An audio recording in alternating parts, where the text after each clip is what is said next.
Do you remember that time you were holding on to a particular friendship that was draining you? You kept convincing yourself that if you tried more, if you gave it more time, if you prayed harder, things would change. But deep down, you knew God was telling you to let go. I'm going to help you to recognize when to let go of a particular relationship or friendship that is draining you and how to trust God through it. Because let's be honest, the hardest thing to release is exactly what is holding you back. Is when the relationship or the friendship is stealing your peace. There's a difference between when you have a normal challenges in a friendship or relationship and when a relationship that's constantly draining you of your peace. Let me tell you about Abraham a lot.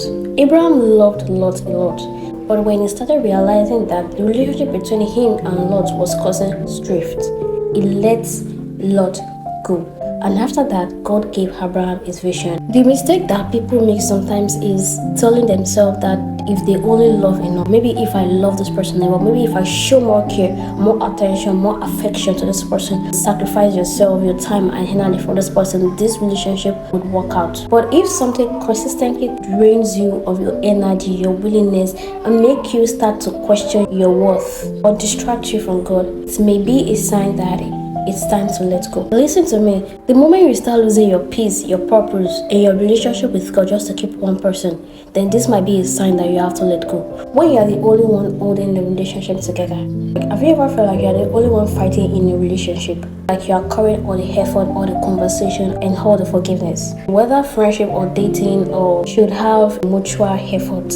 I want you to remember that time in the Bible where there was a conversation between Jesus and a particular young rich ruler who wanted to follow Jesus, but he was not willing or was not able to let go of the things that was holding him back. And Jesus actually let him go. You know why? Because he believed that following him requires a willing heart. The same thing applicable in a relationship. If a relationship you are in starts to feel as if you are the one forcing it, you are forcing conversation, you are forcing plans, you are forcing, making things work out. Don't you feel as if it may be a sign that you are the only one doing everything, you are the only one in that relationship? Be it friendship, dating, or whatever it is. The mistake you are making is that you keep forcing things, believing that things will change, things will work out. And the truth is that one-sided relationship will never give you the love and the respect and the affection that you deserve. When you are losing your identity in the relationship. So I read this thing somewhere, and it is, if you have to shrink yourself to fit in with somebody, then that is not love, that is compromise. God created you with a purpose, but some relationship will make you question your worth, reduce your standard, lower yourself, compromise your value, just to keep the connection in the relationship. That is not God's plans for you. Look at Samson and Delilah. He was known to do great things and he had a very strong ability. But his relationship with Delilah brought him down so low. His relationship with Delilah made him an easy target or to weaken his standard and his purpose. That is exactly the thing. If you are in a relationship that is making you to question your worth, reduce your value, lower your standard, and make you feel as if you are losing yourself, then you will become so shrink that you won't even recognize who you are anymore. If God has called you to thrive, to do great exploit, to be courageous, to do more things, to be purposeful, to change lives, to do great things among many people, to become a great nation, then no relationship should require you to become less of what God has created you to be. The last one is when God has already showed you signs. Sometimes God has already showed us signs that it's time to let go. But because we're so scared of losing what is familiar to us, we don't let go. Maybe you've prayed and God has removed somebody in your life. That is a sign. There's a particular video that people make on social media, and then it says that the quickest prayer that God answers is when you tell God to remove a certain person from your life. ASAP. And maybe you've prayed to God about this thing and God answers you. That is a sign. This is actually true because I've seen some people comment and they've shared their experience and how God answered this particular prayer. So maybe in your life, you've prayed to God to remove certain person in your life and God removed this particular person in your life. But because you keep going back to this particular person, you keep chasing them back.